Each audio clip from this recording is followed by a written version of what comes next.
Hi, everyone. Welcome to another Unlocking Archaeology series. And basically what our channel aims to do is highlight the amazing variety of skills and interdisciplinary avenues of research related to heritage studies, archaeology, and paleontology in Southern Africa. My name is Mpumi Maringa, and I am the chair of the Southern African Archaeology Student Council, and I'm joined by our special guest.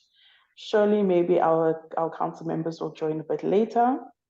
But today we have a very special guest, and she's from Nigeria, and she's going to be telling us a bit more about her personal journey in archaeology. Now, before I hand over to her, I just wanted to remind you guys to like and comment and subscribe to our channel, and also to remember to click on the notification bell so that you can receive a notification whenever we have uploaded new content. We welcome your questions, thoughts, and points of discussion. And if you would like to reach out to the Student Council or become a member of the Student Society, please feel free to contact us via our email or any of our social media platforms. And then you can all find all of that information in the description box below. Okay, so I'm going to introduce our special guest. Her name is Amarachi Amazu. She completed her Bachelors in Archaeology and Tourism from the University of Nigeria, where she graduated as the overall best graduating student in 2019. During the course of her BA program, she participated and worked on research projects centered on Paleolithic age, as well as the conservation of archaeological remains excavated in Southeastern Nigeria. She is currently an Erasmus Mundus program Archaeological Material Science student, and she'll be completing her master's degree in 3 consortium universities in Europe, where these universities are the University of Evora in Portugal, Aristotle University of Thessaloniki in Greece, and also Sapienza University of Rome. Her interests are in the application of the various analytical techniques available for archaeological material analysis, and this she intends to explore in her current program.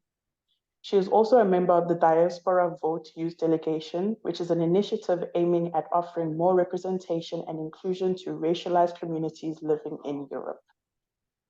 So, thank you, Amarachi, for joining us today, and we're excited to hear from you about your presentation based on your personal journey. Thank you so much, Mpumi. Thank you so much for that wonderful introduction. Thank you for having me, first of all. Thank you to the organizers of this initiative, Unlocking Archaeology series, for giving me the opportunity to share my personal journey in the field of archaeology. As you mentioned, my name is Amarachi Amazu, and I am an Erasmus student in ASHMAT, an Erasmus program in Archaeological Material Science for the 2022 to 2024 edition. And yes, this is me. So I proceed now. I will start my presentation. I will start talking about myself by asking this question, which I normally get during the course of my undergrad. A lot of people will always ask me, why archaeology? Why did you study archaeology? And to be honest, I also found myself asking this same question. I want to start by mentioning that archaeology was not my initial course of study. Growing up, I was good at math. I was good with calculation, economics, and all that. I had wanted to be an economist. Yeah. I was inspired by the likes of Ngozi Okonjo-Iweala, a former finance minister of Nigeria and the current World Health Organization director. I finished my high school, passed all my exams, and also passed my JAMB.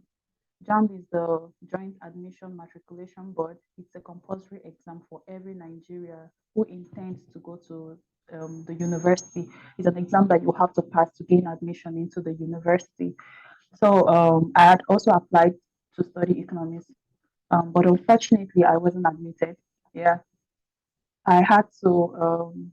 I was advised to search for courses that align with my subject combination. I wasn't admitted because I had like a wrong subject combination to study economics. So I was advised to apply for courses that or apply for a course that align with my subject combination. So I went for marketing. I applied for marketing as well. But at that point, I also contacted an uncle of mine um, who studied archaeology and also a lecturer for advice. And during the course of our conversation, he mentioned, why not study or why not consider archaeology? I'm sure he didn't think I took it serious, but after our conversation, I think that was when I started researching about being an archaeologist. What skills do they acquire at the end of the program? Um, what job opportunities were available for an archaeologist? How lucrative is the course? Um, it was at that point that I discovered my passion. I discovered that I became fascinated about history and the ancient world. I grew up in the northern part of Nigeria where I didn't know about the Nok culture, the famous Nok culture. It's a culture of a group of people called the Nok people, and they were known for their unique sculptures, terracotta figurines. The site existed, I think, about 500 to 200 BC. And the site has attracted a lot of archaeologists. Excavations have been done in that site.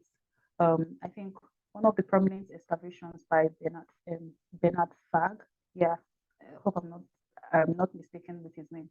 So I was fascinated about the findings, particularly about that site because it was something I know about the place, the community, and I was aware about it, but I didn't know um, about the findings, the unique findings, interesting findings in that site. So before my admission letter came in, I had already made up my mind because I already applied even before I started researching about being an archaeologist or what does what are the jobs available for an archaeologist and being an archaeologist and all.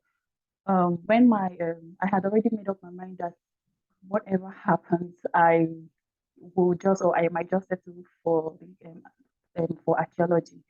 Yeah. So when I got the admission, fortunate for me, I got both. I got marketing and archaeology as well. So because I already made up my mind, I just went for archaeology. Yeah. So um, about being an archaeologist, discovering my passion, the hot sun, long days in the field, about the things I researched, long days in the field, hard work, were definitely not part of my passion. I will just be sincere about it. But I was just happy about traveling, discovering things, um, getting meaningful interpretation to things that we considered insignificant. Yeah, so this is a picture of a photo of I and my colleagues. Yeah, during one of our excavations in southeastern Nigeria. This is a site we excavated where an iron working site. Yeah, because we found a lot of slags, a lot of slags, potsherds, and ethnographic research done in this site also confirmed that it was a site prominent for iron working. And yeah, and this is also one of my one of my field work or the field work I and my colleagues, one of the field work we did on experimental archaeology. So I had a lot of activities going on as an undergraduate, but this is just like a few photos I can add to my presentation. Yeah, to tell you that it was really a rigorous journey. Yeah, I also want to talk about my bachelor's thesis. Um, During my undergrad, before I talk about my bachelor's thesis, because I was not really cut out for the whole excavation field trip and all. So I had wanted to, because my course of study was not just archaeology, it was archaeology and tourism. So I had also wanted to switch from being an archaeologist to, I just wanted to switch from archaeology to tourism, yeah, because all we did in archaeology in my country was just going to the field. There was really no room for analysis, there was really no room for lab work and all that. So I thought, although I knew that there was more to archaeology, but this is all that we did there. So I didn't want to continue in that path. I wanted to switch. So this is why I decided to do a research on a tourism related topic for my bachelor's thesis, and it's on the application of ICT in selected hotels, um, ICT in the hospitality industry, where I carried out my research in selected hotels, yeah, and its implications for tourism development. The aim of my research was to determine the spread of ICT in the hospitality industry in order to increase business transactions and service delivery for tourists. And I carried out my research in Abuja, Nigeria, this capital city of Nigeria. At the end of my study or my research, I found out that the ICT is in a progressive state. Um, that there's been improved service delivery for tourists, and there's been efficient data management through management softwares that are available in the hospitality sector. It is also important that I create a synergy to what I did in my bachelor's. This is to archaeology. Yeah. So since we are talking about my journey in archaeology, so yeah, I'll start by saying that there is need for tourists to enjoy comfort while appreciating the archaeological sites in in the destination where they visit. So it is very important that they experience comfort, and this is where the hospitality industry comes in. And the hospitality industry and the security infrastructure should be duly improved. It's only when these tourists come into the country and feel safe. And how do they feel safe? It is by the improvement and the development of these ICT infrastructures in in the hospitality industry. When they are well developed, they are improved. Whenever they come to visit a destination, they have a home outside their home. I think that's the whole idea of tourism, having a home outside a home. So yeah, a country's GDP will only increase with the increase of inflow of tourists into a country.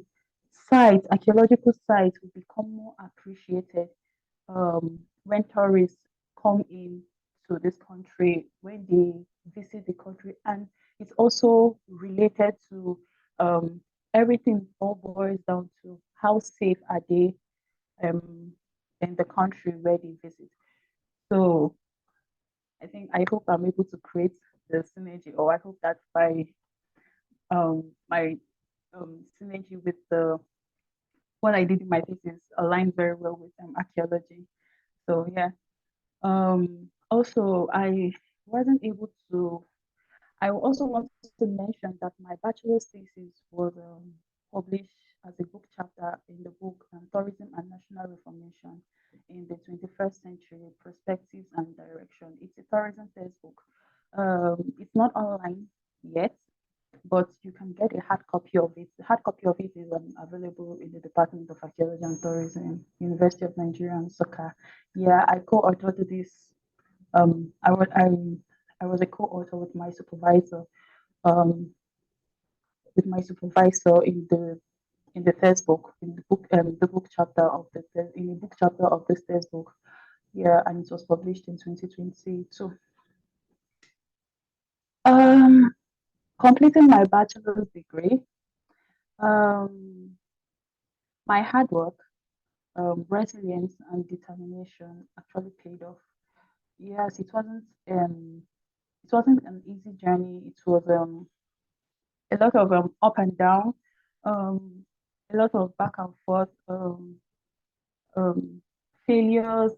Yeah, there were failures. I will have to mention failures and um, um, but I had a lot of failures, not a lot of failures, where times where I failed classes and I had to come back. I was just determined to make it because I want one of the things I believe is that if I will have to do anything, I want to do it putting my all into it, living it and knowing fully well that I did my best. I don't know if that makes sense. So I just want to make sure that I did my best in as much as this is not what I want. I know I have a passion for it, but this is not the path I want to continue. But at the end of the day, my determination paid off. And yeah, I graduated top of my class with the highest GPA.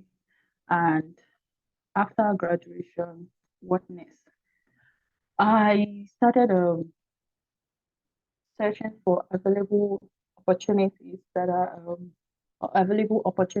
jobs, um, pursuing a master's, scholarships, volunteer jobs, internship. In fact, this is just a depiction of um, who I was after my bachelor's. I was practically always online searching for opportunities and how to continue or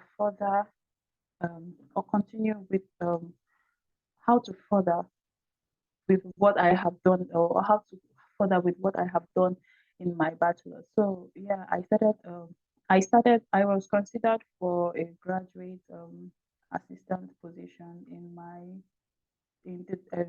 my department, Archaeology and Tourism. I also started my master's in tourism, not archaeology. Yeah. So I and while doing all of this, I was also um, searching for um, masters. I was also searching to pursue a master's abroad. I was sending cold mails.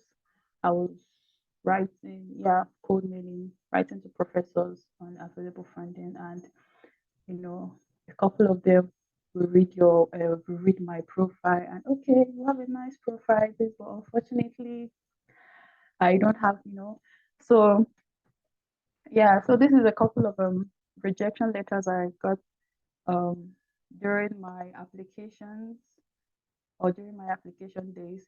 Um, this is from Shevlin, and yeah, this is also from one of the Erasmus program I applied for, and it's actually on tourism development and culture. I got rejected as well. So in all this, I also want to mention I didn't apply for any archaeology course for my master's. I never thought about it, like because I already made up my mind that I wanted to continue. I wanted to pursue a career in tourism, so I was just applying for tourism courses.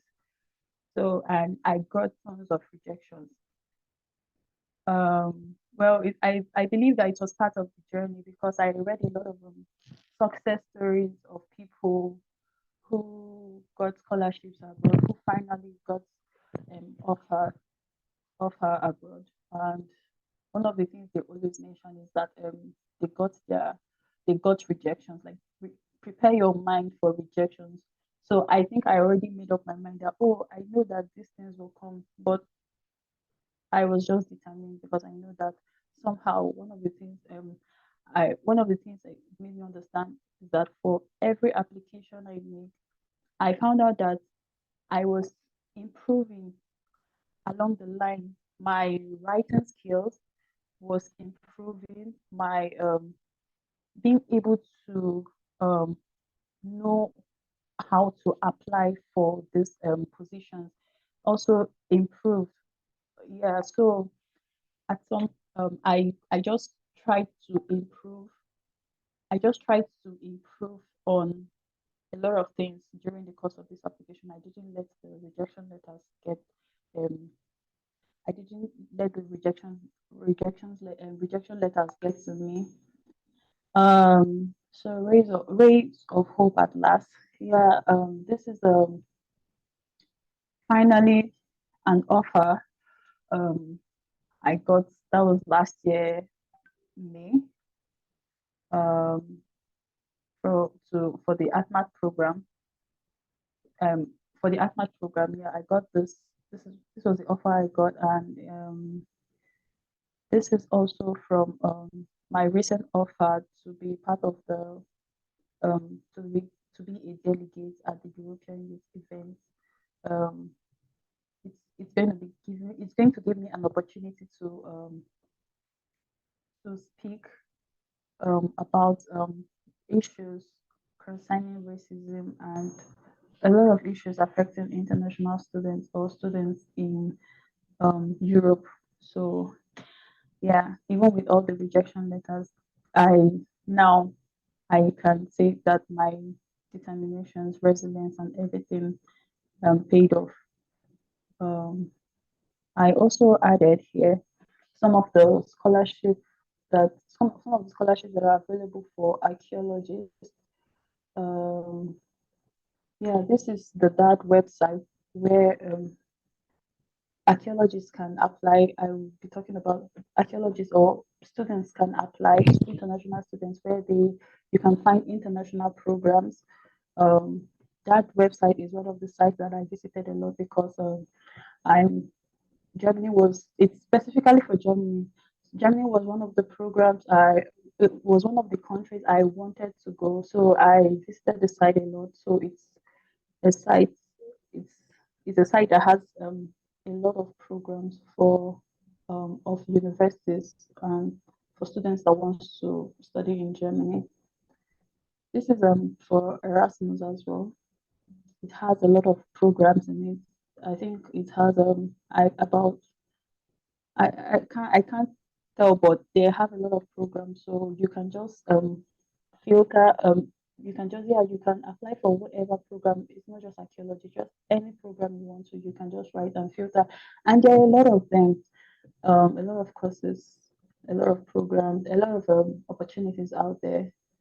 Volunteer online courses especially like um in as much as you're trying to apply it's good that you also prepare yourself for the positions that you want to apply or you want to get in the future. For me, one of the things that I wish I knew while applying for is I wish I prepared well, in as much as I knew that but it's better to have the information, like get early information, prepare yourself well, like prepare for the place you want to go, acquire all the skills you can, volunteer if you have to, even if you don't get paid for this, at least you be able to come out, graduate with not just a certificate, but also with a good CV. You get a very beautiful CV, I would say. So get all the skills, volunteer if you have to, if there are internships that you can enroll in, also do internships and just basically just prepare for the program for the position or prepare yourself for where you want to go to. Yeah, appreciation. So before I also um before I conclude, I also want to appreciate people that helped me to be who I am today or to get to where I am today. There's this famous Nigerian proverb that says, it takes a community to train up a child.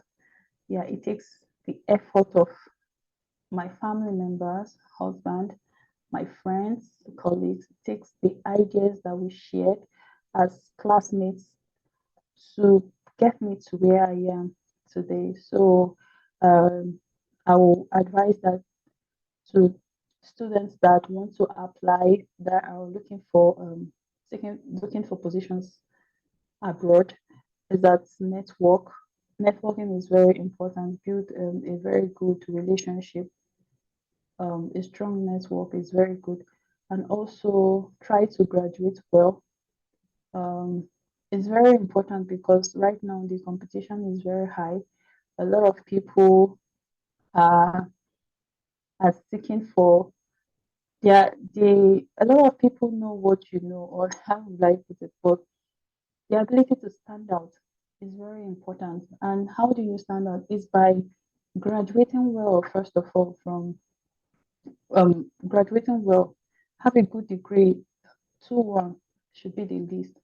At least you will be able to, okay, think of what to do next. But if you don't graduate well, like, I mean, it's just going to be, I don't know how to put it, but that's just the most important thing. And also being able to have a direction on where you want to go, already know what you want for yourself and work towards it. Yeah, and thank you once again for giving me this opportunity to speak. And yeah, thank you. All right, thank you so much, Amarachi, for your beautiful presentation. I just have a few questions that I'd like to ask you, and I'd just like you to give us a bit more of an understanding of how you tackled these challenges.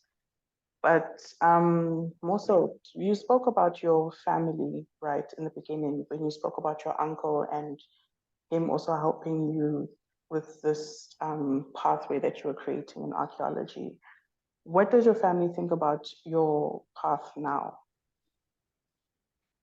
Uh, well, because I think not even now, they already accepted the fact because when I started studying archaeology, even during my undergrad, yeah, I think it got to a point where when sometimes maybe my family, friends, or relatives or extended family sometimes will ask, "What are you studying?" And I'm like, "Archaeology." I'm like, "Okay, archaeology.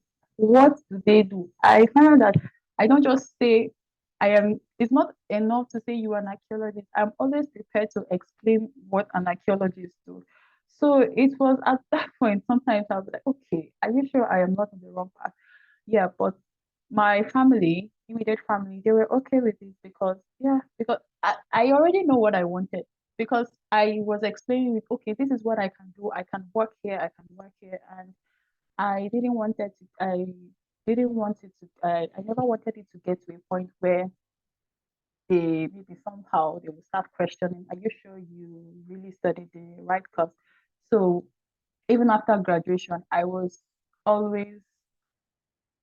I was always on my toe. I was looking for opportunities. So I always gave them hope that okay, I can as well settle for lecturing. I can lecture as well because I also got the offer, but I didn't wanted to lecture in Nigeria. Yeah. So now they think I don't think they have any problem with it.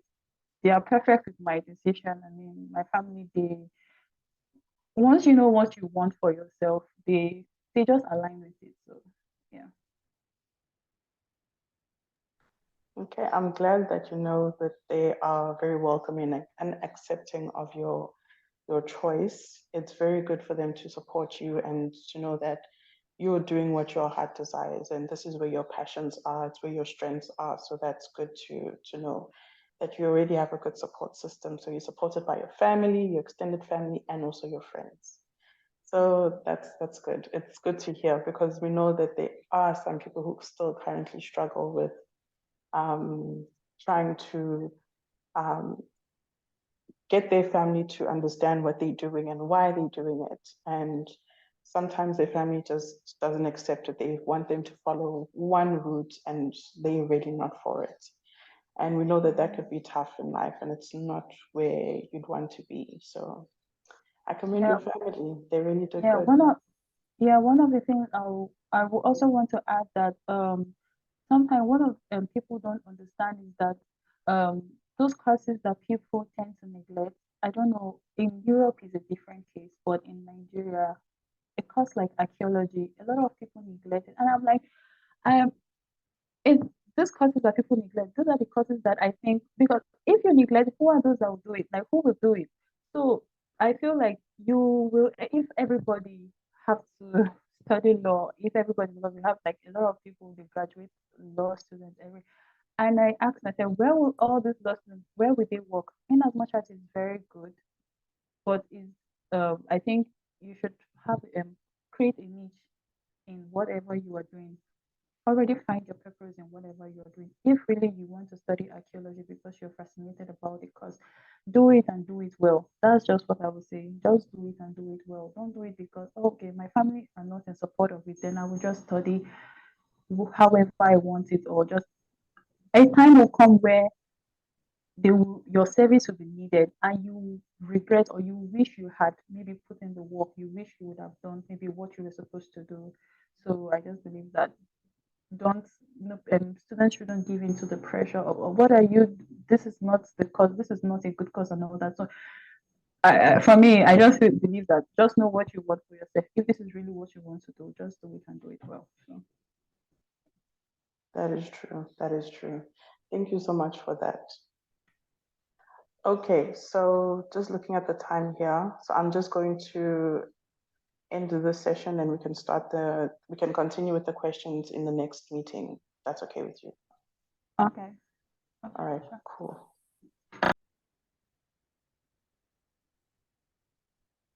Okay, so my next question is more so around the fact that you highlighted your challenges that you had during your journey, which was very inspirational because everybody thinks or everybody has this idea that when they embark on a journey, things may go well or they may not go as they thought, but they don't really think of what if it just goes completely out of the way, like you have no plan B, you know?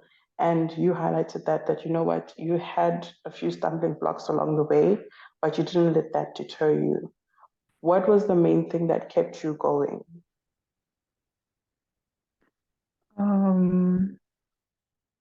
One of for me, I just wanted to make my family proud. Honestly, yeah, because I felt like they have really sacrificed a lot for me. I mean, I had a lot of challenges. One of which I will highlight, I would like to highlight is I think it was in my third year when I had a missing script problem. Yeah, in one of my courses. So I had sat for an exam, I passed. I am sure I passed, but I had this challenge with, I don't know, in Nigeria, sometimes you have this problem of missing script and all that, and they just couldn't find the script, and I wasn't awarded a grade for that particular course. It was recorded as an F, as a carryover, and I will which implies that I will have to resit or retake the course for the next, I think the next year, not the next semester, the next year. Yeah, so for me that was the most terrible part of the whole journey. Yeah, because I was just determined to just be done with this whole thing and do it well. And this was the issue. Like I was faced with this issue and I had to just continue. Like to um I didn't allow it to weigh me down. Yeah, at a point where I had to yeah, I cried. I felt bad, but I had to still continue, you know. It was already recorded or it's still in my transcript that there was an F. Nobody will ask you why is there an F here. It's only if you have the opportunity, it's only when you have the opportunity to explain, oh, this is what happened. So it was already recorded as a failure, F, like a carryover course. So it didn't stop me. Like it never stopped me. I just continued to do the much I can. That's the thing. I just have to continue pushing. Like if at the end of that particular that particular challenge or that particular situation, I maybe just concluded that there's no way I will be able to graduate or there's no way I will be able to, maybe I would have just stopped there and maybe from there the whole determination, the zeal would have just died. But I didn't allow it to weigh me down. So this is just one of the many challenges that I came across during my journey of until now. So yeah. Okay, thank you. And then now, in terms of your journey as an Erasmus student, right? You are now moving consistently, like you've about moving to about 3 universities in a short space of time. Um, how does that affect you? And also, how does it affect your family in terms of you're always moving from this side to this side? You mentioned you have a husband. Does he also travel with you, or is everybody on board? Everybody's okay? How is that going? Oh, okay. Yeah, my family, I don't think they really have a problem with they don't have any problem with it. But my husband, yeah, we don't he doesn't travel with me. Yeah. He's he's in Germany, just that sometimes he comes to visit. We before I started, I know or I knew what everything is all about. I knew that I was going to travel after 3 months or 4 months at most. So we were prepared for it. I knew for sure that it's just for 2 years, and I want to make it 2 years. You know, I want to give in my own just because I knew that it's going to be 2 years. It's going to end. It's not going to be forever. So it's just 2 years of sacrifice, 2 years of pay the price and enjoy later. That's what one thing I believe in. So yeah, it's not easy, especially my immediate family. They are perfectly okay with it. I mean, it's Erasmus, so you are practically paid for traveling. They cover everything that you have to do, like your travel expenses and all that. So my family don't have a problem with it. But for me, I just believe that it's not it's an interesting thing. It's an interesting journey. Traveling, experiencing different culture, um, experiencing being taught in different educational system. I mean, we're in Portugal just last 2 months, finished our first semester, and now we are here. So it's like it's an opportunity for me to be taught by people, professors, people that um, that are grounded in what in the field of archaeology, in the field of research. So for me, it's an opportunity for me. I don't see it as any challenge. I don't see it as any problem. I just know that it's a period of 2 years. It's not going to be forever, and it's just a period of put in the work and you'll be done. Yeah. Okay. And with your sorry, I'm just like thinking about the whole thing of just the universities. That it's cool. It's really nice. But did you find it easy or difficult to adapt to meeting new people every now and again? Like there's not enough time to be permanent, is what I'm saying.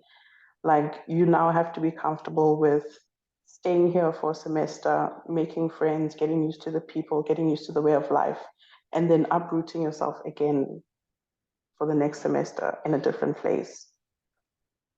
Was I it did easy? find, yeah, it's not easy. It's Mm-hmm. it.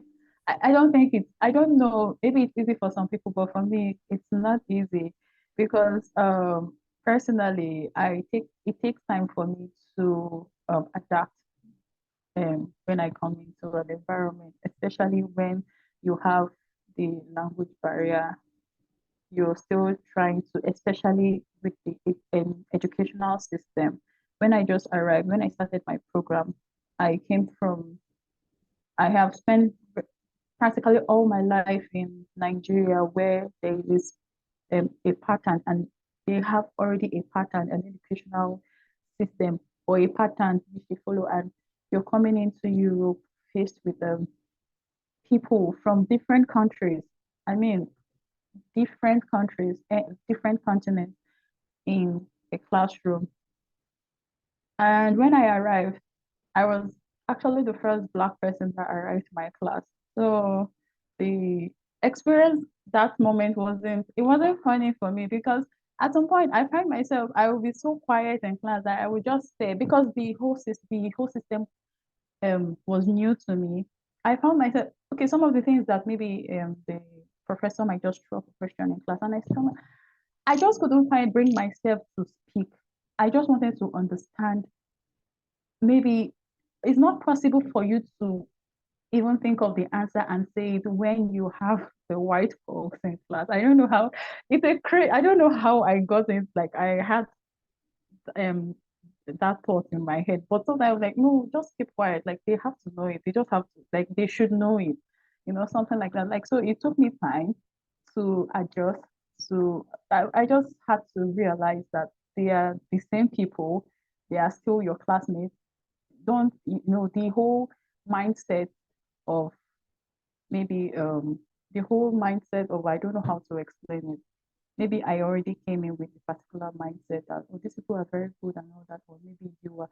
So I just had to start adjusting that these people are just like you, they're your classmates. So I think I have grown, like I overcame it, and I guess I think I overcame it, and I think I'm doing well.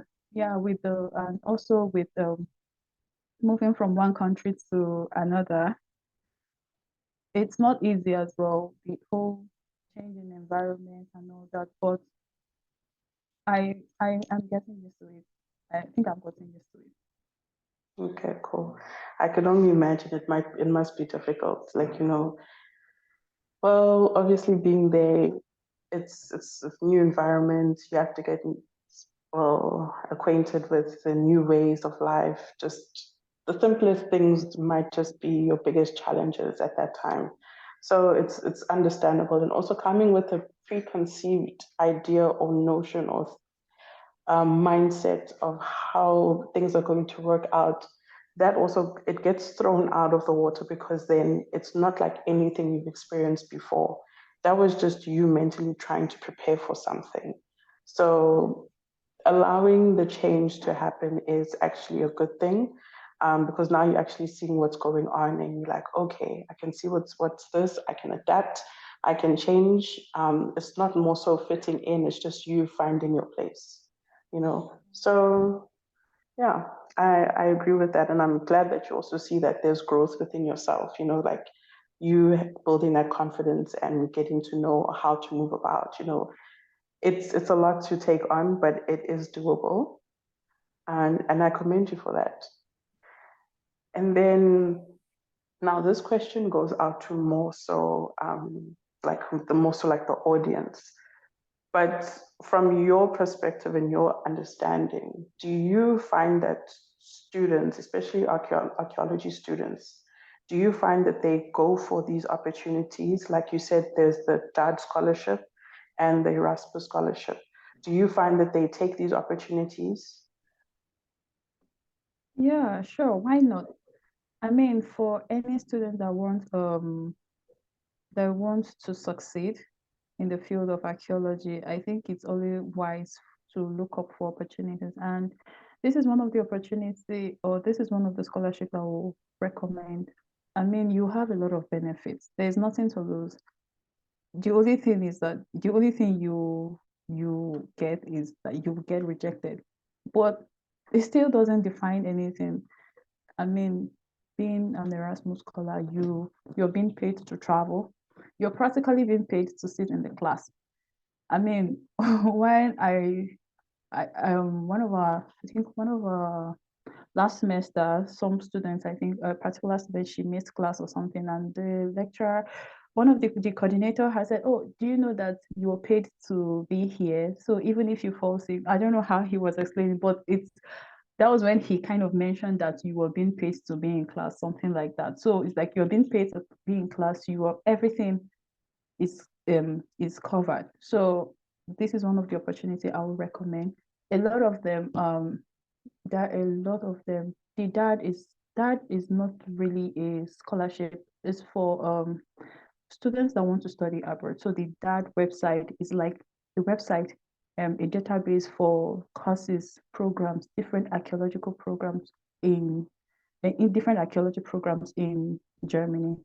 and you don't need to pay fees to study in Germany. I don't know if, but one of the things I know is that in Germany you don't pay school fees to study there. You just have to apply, get the necessary document. I think the block account thing and all that, and you can go. So, and there are even the Gates scholarship as well. I think that's for UK. I think I applied for it as well. So it's also, I will also recommend it. And there are a lot of them. A lot of them. You can also send cold mails, because I remember that was the last 2 years. I was also speaking to, I would contact professors. We exchange we send emails, and maybe along the line, some of them, they are very, very nice. They are very nice. Some don't reply, some reply, but they don't reply. It doesn't mean that everybody don't reply. Just keep sending or doing the things that you can do. And one of the things I know is that just send a lot of applications, so you don't just depend on maybe Erasmus. You might not get it. So it's not a guarantee. Just send a lot of applications, depending on whichever one works for you, depending on what you want, then you go for it. Okay, thank you for that. And with you, when you say that you were applying for all these other scholarships, did you at least have some assistance with someone who at least had gone through that phase, like that path? Because sometimes, when you look at these application forms, they want A, B, and C. They want this certificate, that, a motivational letter, everything.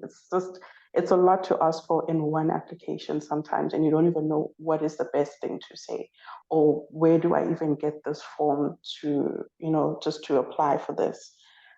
Did you have any support or someone you could go to, like a reference, and just be like, what do they mean when they say this? Or how do I arrange my budgets?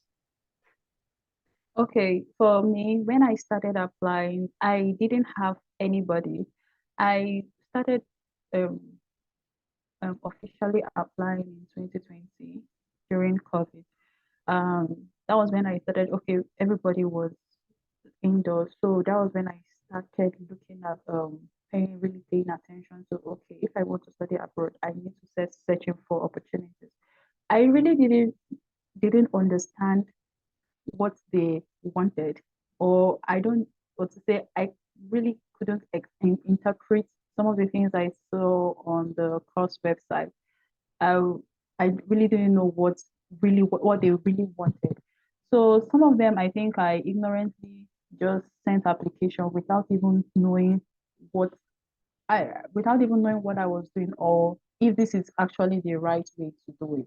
But the thing is that along the line, I um I I continue to learn on how to send applications. Like, I will always recommend watching YouTube videos. There are a lot of videos on YouTube where a lot of people have shared um, their experience or how to apply for scholarships and all that. So I think, yeah, I watched a lot of YouTube videos, and yeah, and at some point met, I contacted someone as well that who um, who also got the scholarship. I think, yeah, she got the Erasmus scholarship. But sometimes one of the challenge challenges you face, or you encounter with, or I encountered with speaking with people, is that I don't know if they were kind of holding the information. They won't really give you everything that is they won't really, nobody, not everybody have the time to really explain to you bit by bit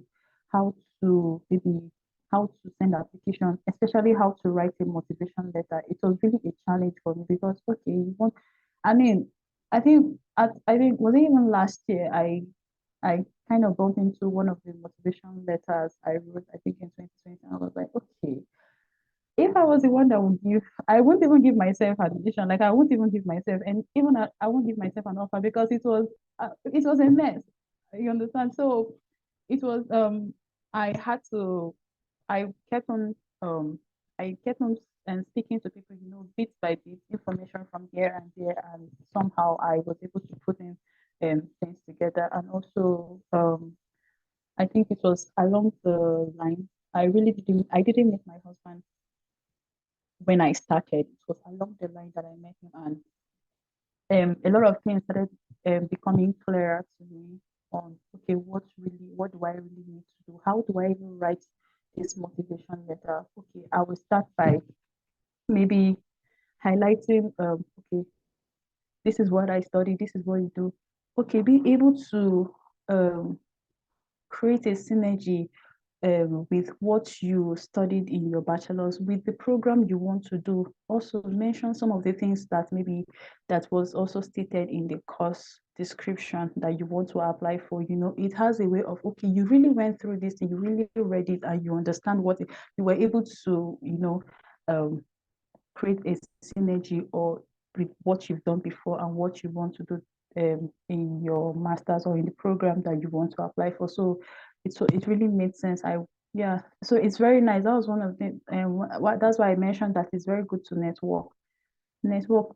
Try to be follow even on LinkedIn as well. You can follow people that maybe align with what you or the path you want to go. It's a way of somehow those things build something in you without you even knowing until maybe you need to write a motivation, you need to do this one. You're like, okay, I remember when I saw something or a post of someone on LinkedIn or something like that, and you mentioned this is how you structure this and that and that. So you find that somehow you are applying these things and you're already applying these things. So it's very important that for students that want to apply for opportunities, build network that align very well with, and properly with where you want to go, to speak to people, ask questions, always ask questions about every single thing. Like, they will not answer you, but it's a good thing that you ask. They might not answer you, but it's a good thing that you ask questions when you need to. And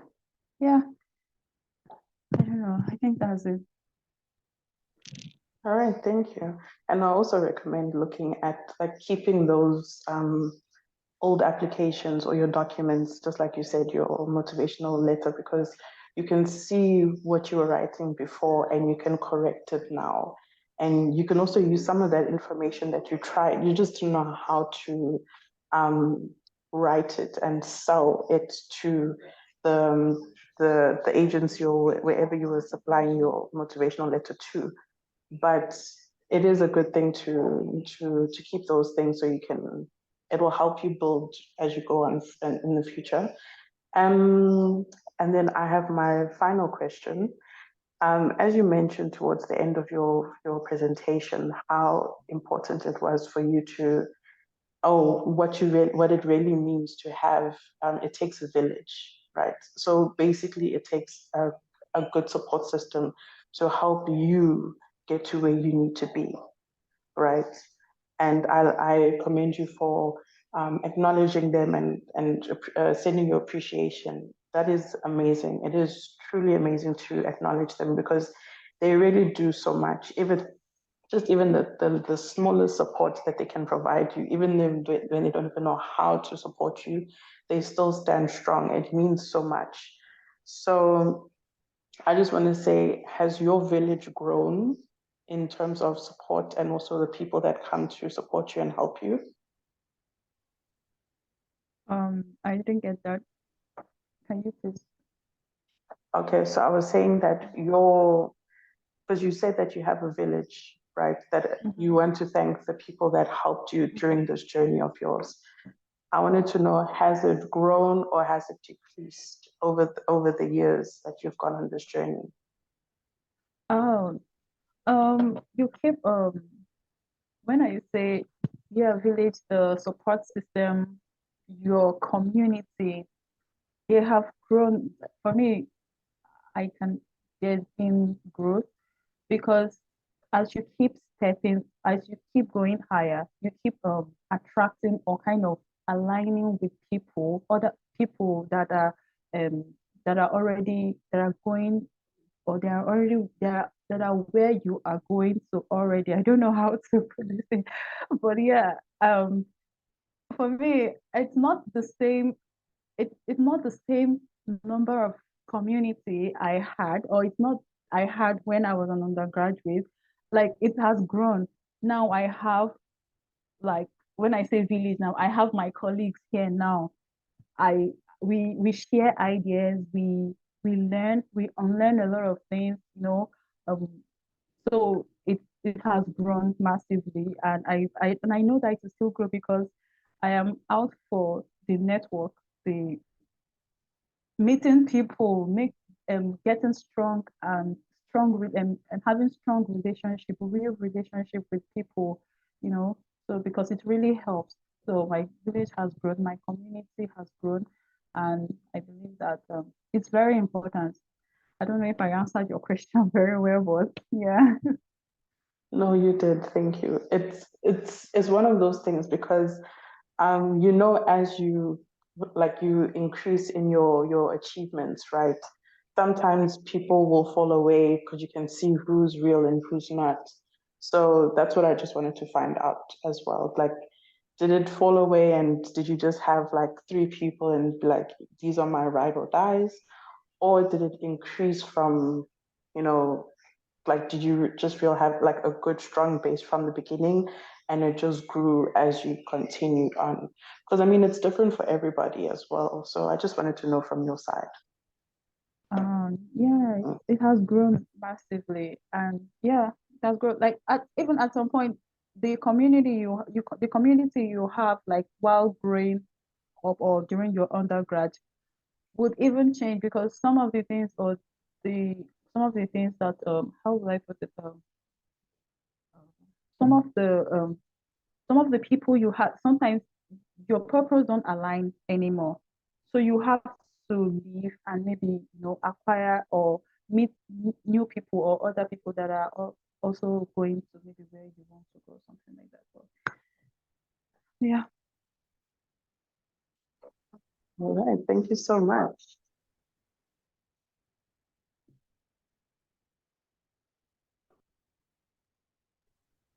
Sorry, there were just people going by.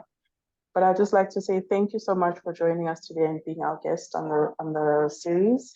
And we appreciate you coming and sharing your story. And for our viewers, thank you for watching and listening. And I just remind you to like, comment, and subscribe to the channel, and also drop any questions that you might have for Amarachi over here, and she will get to them. And also, we'll appreciate if you have any discussion points or any ideas that you'd like to share, so then we can present them to you as well. All right, thank you guys so much. Enjoy your day. Bye.